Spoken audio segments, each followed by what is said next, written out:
दोस्तों, किससे कहानियां में आज कहानी विद्वान चाणक्य की। चाणक्य का जन्म एक बहुत ही निर्धन परिवार में 400 ईसा पूर्व में हुआ था। उनका स्वभाव बचपन से ही बहुत उग्र था, इसलिए उन्हें कौटिल्य तथा विष्णुगुप्त के नाम से भी जाना जाता था। चाणक्य ने उस समय के महान शिक्षा के केंद्र में शिक्षा ग्रहण की थी। उनका रंग बहुत ही काला तथा रूप से भी वो बदसूरत थे। चाणक्य के जन्म के संबंध में अनेक कहानियां प्रचलित है। इसी में से एक उनके जीवन की मनोरंजक घटना बताई जाती है कि एक बार चाणक्य की माता अपने बेटे का मुंह देखते देखते एकदम रो पड़ी। चाणक्य अपनी माँ को यूं रोते देख बड़े आश्चर्य में पड़ गए। उन्होंने माँ से पूछा, माँ तुम मुझे देखकर एकदम क्यों रो पड़ी? चाणक्य की माँ बोली, बेटा तेरे भाग्य में बड़ा राजा होना लिखा है। तू राजा हो जाने पर अपनी माँ को जरूर भूल जाएगा। बस यही सोचकर मेरे आंसू निकल पड़े। फिर चाणक्य बोलते हैं, लेकिन तुमने यह कैसे जाना कि मेरे भाग्य में राजा बनना लिखा है? माँ बोली, तुम्हारे सामने वाले 2 दांत बताते हैं कि तुम राजा बनोगे। चाणक्य ने बाहर जाकर एक पत्थर उठाया और अपने दोनों दांत तोड़ दिए। लौटकर बोला, लो माँ, मैं अपने राज लक्षण वाले दोनों दांत तोड़ आया हूँ। अब न मैं राजा बनूंगा और न तुम्हें छोड़ कर जाऊंगा। तुम्हारी ममता के सामने संसार की सभी चीजें तुच्छ है। इस कथा से पता चलता है कि चाणक्य कितने कोमल मन के थे। चाणक्य तक्षशिला के एक विद्वान ब्राह्मण थे। तक्षशिला उन दिनों सभी प्रकार की विद्याओं का केंद्र था। तक्षशिला के समान ही उस जमाने में मगध की राजधानी पाटलिपुत्र भी शिक्षा का प्रसिद्ध केंद्र था। तक्षशिला में अपनी पढ़ाई पूरा करके चाणक्य पाटलिपुत्र में और आगे की पढ़ाई के लिए आ गए। उस समय मगध के सिंहासन पर घनानंद नामक राजा बैठा था। घनानंद जाति का शूद्र था। वह बड़ा लोभी था और उसने प्रजा पर बहुत ज्यादा कर लगाकर अपने खजाने में बड़ा धन इकट्ठा कर लिया था। किंतु जिस समय चाणक्य पाटलिपुत्र पहुंचे, उस समय तक घनानंद के स्वभाव में बड़ा अंतर आ चुका था। दान बांटने के लिए उसने एक दानशाला खोल दी थी और उसके प्रबंध के लिए एक समिति बना दी थी। इसका अध्यक्ष कोई ब्राह्मण होता था। यह नियम बना दिया था कि समिति का अध्यक्ष 1 करोड़ मुद्रा तक का दान किसी को भी दे सकता है। चाणक्य विद्वान तो थे ही, अतः शीघ्र ही उनकी योग्यता और विद्वता का सिक्का पाटलिपुत्र में भी जम गया। उन्हें दानशाला प्रबंध समिति का अध्यक्ष नियुक्त कर दिया गया। चाणक्य जहाँ विद्वान और अनोखी प्रतिभा वाले थे, वहाँ उनके साथ एक कठिनाई भी थी। वो बहुत ही बदसूरत और रंग के बिल्कुल काले थे।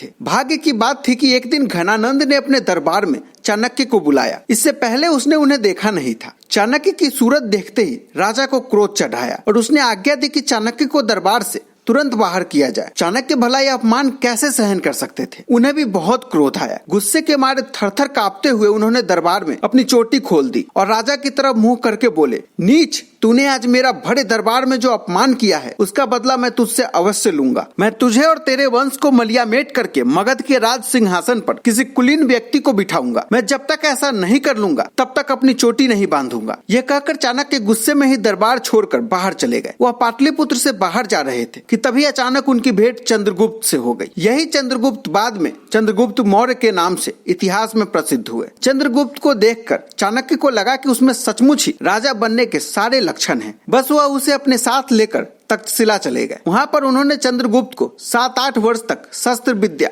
और अन्य शास्त्रों की पूरी शिक्षा दी और अपनी देख रेख में उसे सब प्रकार की विद्याएं सिखाकर पटु बना दिया। बाद में चाणक्य ने चंद्रगुप्त के द्वारा ही नंद वंश का नाश करवाया। जिस समय चंद्रगुप्त तक्षशिला में चाणक्य के पास रहकर शस्त्र विद्या और शास्त्रों का अध्ययन कर रहा था, लगभग उसी समय भारत पर मकदुनिया के राजा सिकंदर ने हमला किया था। यह ईसा के 327 वर्ष पहले की बात है। सिकंदर सारे यूनान पर अधिकार कर चुका था और उसकी फौजें ईरान के विशाल साम्राज्य को रौंदती हुई भारत की तरफ बढ़ रही थी। वह सारे संसार को जीतने का स्वप्न देख रहा था। सिकंदर के हमले के समय भारत के पश्चिमी भाग में सिंधु नदी की घाटी और पंजाब में अनेक छोटे छोटे राज्य थे। यूनान की प्रबल और सुसंगठित सेना के सामने ये छोटे छोटे राज्य टिक नहीं सके और कुछ राजाओं ने सिकंदर का बहादुरी से सामना किया। इनमें राजा पुरु का नाम सबसे ऊपर आता है। उसने सिकंदर की तूफानी बाढ़ को बहुत बहादुरी से रोका। इसकी कहानी पहले ही बताई जा चुकी है। यह कहानी भारत की नहीं बल्कि विश्व के इतिहास में सदैव याद रखी जाने वाली घटना है। दूसरे राजाओं की तरह पुरु भी युद्ध में पराजित हुआ, लेकिन सिकंदर और उसकी यूनानी फौज को मालूम हो गया कि भारतीयों से टकराना चट्टान के ऊपर सिर मारना है। उसकी हिम्मत ब्यास नदी को पार करके आगे बढ़ने की नहीं रही और वो भारत के जीते हुए भाग पर अपने सूबेदार नियुक्त करके वापस लौट आया। चाणक्य और चंद्रगुप्त दोनों ने देखा कि किस तरह आपसी फूट के कारण भारत के पश्चिमी भाग पर यूनानियों का शासन स्थापित हो गया है। सिकंदर के लौट जाने पर चाणक्य ने देश को यूनानी शासन से मुक्त करवाने का बीड़ा उठाया। उसकी दृष्टि में विदेशी शासन सबसे बड़ी बुराई थी, अतः उसने चंद्रगुप्त को आगे कर पंजाब में एक छोटी मोटी सेना एकत्र की और उसको इस सेना का सेनापति बनाया। चंद्रगुप्त के हाथ मजबूत करने के लिए चाणक्य ने पंजाब के कुछ पहाड़ी राजाओं को भी अपने साथ मिला लिया। चाणक्य की बुद्धि और चंद्रगुप्त के युद्ध कौशल के मिलने का ही फल था कि सिकंदर के हमले के 3 वर्ष के अंदर ही भारत भूमि से यूनानियों का सफाया हो गया और विदेशी शासन का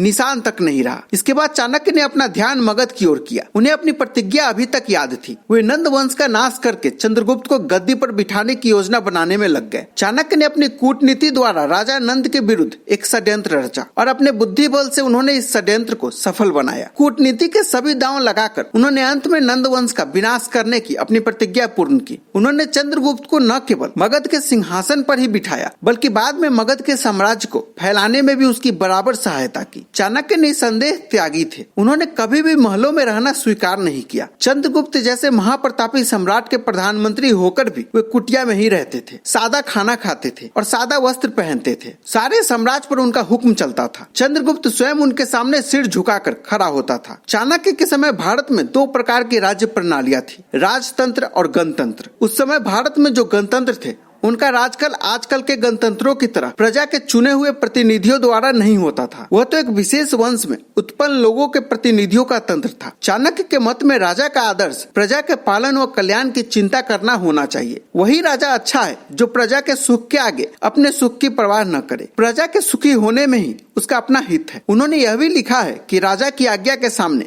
वेद और धर्मास्त्रों में दी गई हिदायतें तुच्छ है। चाणक्य ने अपने बुद्धि के चमत्कार से न सिर्फ यूनानी शासकों को बाहर निकाल फेंका, साथ ही उन्होंने छोटे छोटे राज्यों को मिलाकर एक विशाल भारतीय साम्राज्य की नींव भी डलवाई। तो दोस्तों, किस्से कहानियां की इस वीडियो में फिलहाल इतना ही। आपको यह वीडियो कैसा लगा हमें कमेंट करके जरूर बताएं। वीडियो को लाइक और शेयर करना ना भूलें।